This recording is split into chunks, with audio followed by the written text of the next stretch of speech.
नमस्कार दोस्तों, कैसे हो आप सब। आई होप आप सब बहुत अच्छे होंगे और अपने अपने कामों में मस्त और व्यस्त भी होंगे। करी पत्ता या मीठा नीम, ये जो प्लांट है दोस्तों, इसका बहुत ज़्यादा मेडिसिनल वैल्यू है और आयुर्वेदिक में इसे कई सारी बीमारियों में यूज किया जाता है। इसकी पत्तियों से लेकर इसकी डंटियों तक के बहुत ज़्यादा आयुर्वेद में महत्व दिया गया है और इसे हम अपने खाने के रेसिपी में भी यूज करते हैं। बहुत सारे डिशेज जो होते हैं उसमें इसकी पत्तियों का हम यूज करते हैं, जिससे कि खाने का स्वाद बहुत ज़्यादा बढ़ जाता है। इसलिए लगभग सभी लोग अपने घर में ये लगाते हैं। ये जहाँ पर 10 प्लांट्स अगर लगाए हैं उसमें से एक प्लांट ये भी होता है करी पत्ता का। लेकिन अब बात आती है दोस्तों कि इस प्लांट्स को अगर गमले में लगाए हैं तो इसको कैसे घना करें, कैसे ज़्यादा से ज़्यादा पत्तियाँ निकालें ताकि ये प्लांट घना हो जाए, हरा भरा दिखे। अभी बारिश का मौसम लगभग ख़त्म होने वाला है और ये जो प्लांट है कुछ दिनों बाद डोरमेंसी में चला जाएगा, यानी विंटर में ये डोरमेंसी में चला जाता है। तो इसको अभी कैसे घना करें ताकि डोरमेंसी में जाने के पहले भी ये प्लांट में ढेर सारी पत्तियां निकलती रहें। तो उसके लिए हमें क्या करना है इसको, और इसमें कौन सा फर्टिलाइज़र देना है ताकि गमले में भी लगा जो प्लांट है वो बरगद जैसा घना हो जाए। तो आगे मैं आप लोग को वीडियो में शेयर करूँगी, तो वीडियो को लास्ट तक बने रहिएगा। वीडियो पसंद आए तो लाइक शेयर जरूर कीजिएगा। दोस्तों ये जो प्लांट है ये सभी लोग अपने घर में लगाते हैं। इसका मेडिसिनल वैल्यू बहुत ज़्यादा है। तो ज़्यादा से ज़्यादा इसमें पत्तियां अगर निकालने की कोशिश करते हैं तो उसके लिए हमें क्या करना है। तो आपको सबसे पहले इस प्लांट्स को धूप में रखना बहुत ज़रूरी है, क्योंकि ये सनफ्लावर प्लांट है। अगर इसको धूप में हम रखते हैं तो इसमें नए नए से पत्तियाँ निकलेगी और बहुत ज़्यादा ये प्लांट लस ग्रीन हरा भरा रहेगा, क्योंकि इसमें जो इसकी पत्तियां हैं, पत्तियों से ही सारे यूज किए जाते हैं, चाहे वो दवाइयों के रूप में हो चाहे हम खाने के रूप में हो। तो इसलिए इसको पत्तियों को निकालना है, ज़्यादा से ज़्यादा लेना है। तो उसको सुबह से शाम तक इसको धूप में रखें, क्योंकि ये इसको धूप बहुत ज़्यादा पसंद है। इस प्लांट को अगर धूप निकलती है तो नए नए से ऊपर से टिप से पत्तियाँ, नए नए से छोटे छोटे पत्तियाँ निकलती है, जो कि बहुत ही अच्छा रहता है। तो ये तो हो गई है दोस्तों कि इसको धूप में रखना बहुत अच्छा है। और इसके लिए इसका जो पानी है दोस्तों, इसको पानी भी बहुत ज़्यादा पसंद है। अगर बारिश के पानी इसको मिलता रहे लगातार तो भी ये प्लांट ख़राब नहीं होता है। बहुत सारे प्लांट्स ख़राब हो जाते हैं लगातार बारिश में, लेकिन अगर इस प्लांट को रात दिन इस बारिश का पानी मिले तब भी ये प्लांट ख़राब नहीं होता है, बल्कि और हरा भरा और घना हो जाता है। तो इसलिए बारिश का पानी जब भी इसको मिल रहा है तो इस घबराने की ज़रूरत नहीं है कि इस प्लांट गल जाएगा या फिर ख़राब हो जाएगा, ऐसा कुछ नहीं होता है। तो इसको बारिश का पानी भी बहुत ज़्यादा पसंद है। और अगर इसकी मिट्टी सूख रही है तो दिक्कत है दोस्तों। अगर इसकी मिट्टी सूखने लगी तो ये नीचे से पत्तियां जो है सूखना शुरू हो जाती है और इसमें से पत्तियां जो सूख के गिरना शुरू हो जाती है। तो इसलिए इसकी मिट्टी को हमेशा मॉइस्चर बना के रखें। मिट्टी मॉइस्चर बनी रहेगी तो ये प्लांट भी हरा भरा रहेगा। तो देखिए ये मिट्टी मॉइस्चर बनी हुई है और कितना ये प्लांट हरा भरा है। और ये बिल्कुल 10 इंच के गमले में लगा हुआ है, बहुत बड़े गमले में नहीं लगा हुआ है। और मिट्टी बिल्कुल भुरभुरी सी है। तो इस तरह की मिट्टी आप बना सकते हैं। तो मिट्टी बनाने का जो प्रोसेस है दोस्तों, मैं हमेशा बताती हूँ कि इसकी मिट्टी कैसे बनती है। जैसे 1 भाग मिट्टी, 1 भाग कोकोपीट, 1 भाग वर्मी कंपोस्ट या गाय की गोबर और थोड़ी सी नीम खली। इस तरह से अगर मिट्टी बनाते हैं तो मिट्टी बहुत हल्की रहती है, मिट्टी उपजाऊ होती है, जिससे कि प्लांट्स की ग्रोथ तेज़ी से होती है। ये इस प्लांट्स की कटिंग भी बहुत आसानी से लग जाती है दोस्तों। अभी बारिश का मौसम लगभग चल रहा है, यानी सितंबर चल रहा है, तो बारिश ख़त्म ही है। तो अभी भी इस प्लांट्स की कटिंग लगा सकते हैं। और देखिए इसे बीज से भी उगाया जा सकते हैं। तो यहाँ पर देखिए मैंने कटिंग से लगाया है और ये जो प्लांट है कटिंग से आसानी से अभी के मौसम में लग जाएगा। ना ज़्यादा गर्मी है, ना ज़्यादा बारिश हो रही है और ना ज़्यादा ही ठंड है। बहुत ही अच्छा मौसम है। सितंबर के मंथ में अगर कटिंग से प्लांट्स को लगा रहे हैं तो बहुत आसानी से ये प्लांट्स लग जाता है। इस प्लांट्स में देखिए नीचे से भी ब्रांचेज निकल रहे हैं और ये जो प्लांट है ऊपर से इस तरह से लंबा सा हो रहा है। तो अगर ये प्लांट लंबा होने लगता है दोस्तों तो इस तरह के टिप्स ऊपर से तोड़ के हटा दें। टिप्स तोड़ इसमें छोटे छोटे जो पत्तियां निकलती है उसको तोड़ के हटा देंगे तो प्लांट घना होने लगेगा। तो ये देखिए ये कटिंग से मैंने लगाया है और ये भी प्लांट कितना घना है। और इसमें अभी बीज भी बनने की प्रक्रिया शुरू हो जाती है। तो आप इसे बीज से भी बना सकते हैं प्लांट। देखिए यहाँ पर ये बीज इसमें खुद ब खुद गिर गया है, तो इसमें 2 प्लांट निकल आया है। तो ये थोड़ा जब बड़ा हो जाएगा तो मैं इसको रिपोर्ट कर दूंगी। तो इस तरह से बीज से भी आप मिट्टी में ग्रो कर सकते हैं। जब बीज उसके पक जाते हैं, यानी जब काले काले हो जाते हैं, तब इसको ग्रो कीजिएगा तो बहुत आसानी से ये ग्रो हो जाता है। और कटिंग से अभी बारिश के मौसम में अगर एक हेल्दी ब्रांचेज लेते हैं तो वो भी प्लांट बहुत आसानी से लग जाता है। तो ये दोनों तरह से लग जाता है दोस्तों बहुत आसानी से। और इस प्लांट्स में देखिए अभी बारिश के मौसम में कितनी ज़्यादा चींटियाँ लगी हुई है, बहुत ज़्यादा इसमें चींटियाँ लग जाती है, क्योंकि ज़्यादा बारिश का पानी होने से इसमें बहुत ज़्यादा मॉइस्चर बनी रहती है, मिट्टी गीली हो जाती है, तो इसलिए चींटियाँ लगना स्वाभाविक है बरसात के दिनों में। तो इसके लिए तो दोस्तों आप सबसे पहले इसकी गुड़ाई कर दें। किसी भी प्लांट्स की गुड़ाई करना बहुत अच्छा होता है, खासकर बारिश के मौसम में।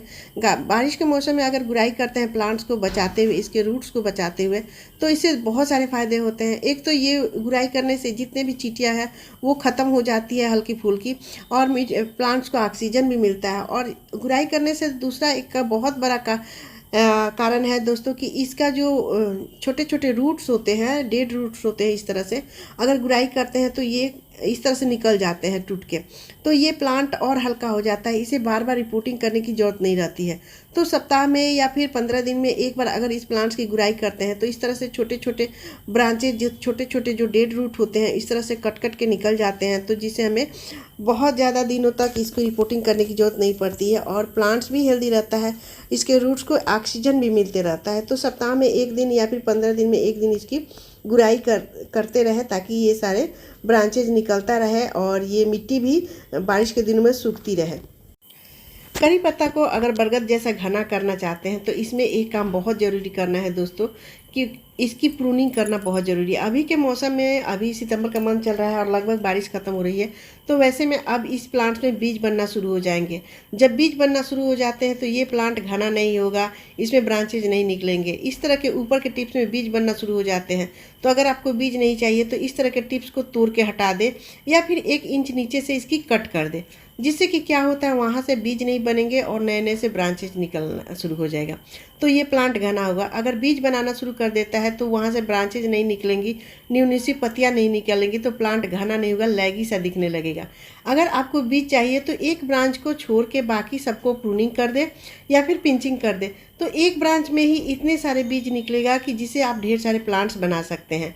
एक ही ब्रांच में कई सारे बीज बन जाते हैं, और जब ये बीज पक जाएंगे यानी काले हो जाएंगे तो उसको मिट्टी में आप दबा दें तो ये प्लांट तैयार होने लगता है। तो इस तरह से जितने भी बीज बने हैं दोस्तों, उससे पहले ही इसकी प्रूनिंग कर दे। प्रूनिंग करने से ये प्लांट घना होता है और ये बरगद जैसा घना हो जाएगा, हरा भरा दिखने लगेगा।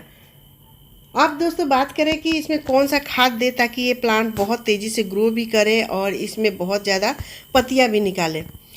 चाहे आप कटिंग लगाए हो, बीज से लगाए हो, या फिर आप नर्सरी से लाए हो। अभी के मौसम में नर्सरी में भी बहुत आसानी से ये मिल जाता है, आपको बहुत सस्ते में 40-50 रुपये में छोटा प्लांट नर्सरी में मिल जाएगा। अगर आपके पास नहीं है, अगर प्लांट है तो कटिंग से भी ग्रो कर सकते हैं। तो अब बात करें दोस्तों कि इसमें कौन सा फर्टिलाइज़र दे ताकि जो प्लांट्स हैं वो ज़्यादा हेल्दी रहे, नए नए से पत्तियाँ निकाले, बहुत ज़्यादा लस ग्रीन प्लांट दिखे। तो उसके लिए दोस्तों यहाँ पर देखिए मैंने ये कई तरह के फर्टिलाइज़र लिए हैं, मिक्स फर्टिलाइज़र लिया है। और जब ये मिक्स फर्टिलाइज़र हम अपने इस करी पत्ता में डालते हैं तो इसकी ग्रोथ बहुत तेज़ी से होता है। ये है दोस्तों यहाँ 5 तरह के फर्टिलाइज़र लिए हैं। बारिश के दिनों में लगातार बारिश से क्या होता है कि जितने भी हम खाद पानी डालते हैं वो लगातार बारिश से सारे नीचे से निकल जाता है, धीरे धीरे रिश्ते वो मिट्टी से नीचे निकल जाता है, तो प्लांट को एनर्जी ही नहीं मिलती है क्योंकि सारे खाद खत्म हो जाते हैं। तो अभी बारिश के बाद दोस्तों कौन सा खाद डालें, तो यहाँ पर देखिए ये 5 तरह के मैंने खाद लिए हैं। यहाँ हल्दी है, ये हल्दी एक एंटीसेप्टिक है और ये जितने भी मिट्टी में फंगस लगते हैं, चींटियाँ लगती हैं, वो सभी ख़त्म करता है। तो ये बहुत अच्छा काम करता है खासकर बारिश के दिनों में। तो ये हल्दी करी पत्ता के लिए बहुत अच्छा होता है। और दूसरा फर्टिलाइज़र देखिए यहाँ पर वर्मी कंपोस्ट लिया है, यहाँ पर नीम खली ली है, यहाँ पर बॉन मिल लिया है और चाय पत्ती ली है। तो ये 4 चीज़ें और ये हल्दी, 5 चीज़ें मैंने ली है। और ये पाँचों चीज़ों को मिक्स करके जब हम करी पत्ता में डालते हैं तो हमारा करी का पत्ता बहुत ज़्यादा घना हो जाएगा, बरगद जैसा घना दिखने लगेगा, बहुत सारे नए से ब्रांच निकालता है क्योंकि ये बहुत ज़्यादा एनर्जी देता है। इसमें बहुत सारे न्यूट्रिशन होते हैं करी पत्ता के लिए। तो ये सॉलिड फर्टिलाइज़र अगर बना के आप अभी के महीने में डाल देते हैं तो आपको कम से कम 2 महीने तक इसमें फर्टिलाइज़र देने की ज़रूरत नहीं रहती क्योंकि बारिश का मौसम ख़त्म हो चुका है दोस्तों। अब ज़्यादा इसमें पानी नहीं पड़ेगी, जो पानी हम डालेंगे वही पड़ेगा। तो इसलिए इतने फर्टिलाइज़र ये काफ़ी है। तो देखिए आधा फर्टिलाइज़र ही मैंने डाला है, 2-2 मुट्ठी बनाया था इसको।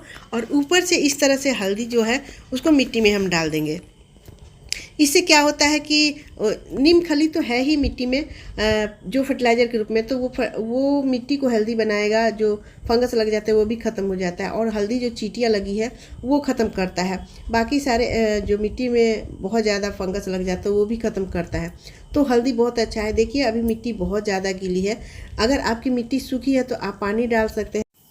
अगर मिट्टी गीली है तो पानी नहीं भी डालेंगे तो भी चल जाएगा, क्योंकि इसमें कोई भी ऐसा फर्टिलाइज़र नहीं है जो कि केमिकल वाला हो और प्लांट्स को नुकसान पहुंचाता हो। ये जो प्लांट है दोस्तों, इसे हम खाने की यूज करते हैं। इसकी पत्तियों को बहुत सारे लोग सुबह सुबह चबाते हैं।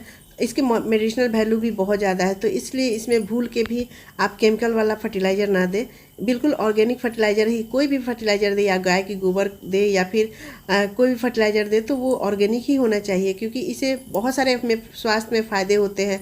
मेडिसिन वैल्यू इसकी बहुत ज़्यादा है, तो हर तरह से यूज़ किया जाता है। अगर हम केमिकल वाला फर्टिलाइज़र देते हैं तो डायरेक्ट हमारे स्वास्थ्य पर प्रभाव पड़ता है, जिससे कि हमेशा हम बचना चाहते हैं। तो इसमें केमिकल वाला फर्टिलाइज़र ना दें हमेशा। और अगर ये फर्टिलाइज़र आप देते हैं तो आपका प्लांट भी हेल्दी रहेगा, पत्तियाँ भी लस ग्रीन रहेगी, प्लांट भी बरगद जैसा हो सकता है। तो दोस्तों इस तरह से केयर करके अपने प्लांट्स में नए नए से पत्तियाँ निकाल सकते हैं, प्लांट्स को हरा भरा रख सकते हैं। दोस्तों वीडियो पसंद आए तो लाइक शेयर कीजिए, मेरे चैनल पर नए हैं तो सब्सक्राइब भी जरूर कर लीजिएगा बेल आइकन घंटी के साथ, और एक कमेंट करना मत भूलिएगा। तो मिलते हैं नेक्स्ट वीडियो में, तब तक बाय दोस्तों, टेक केयर, हैप्पी गार्डनिंग।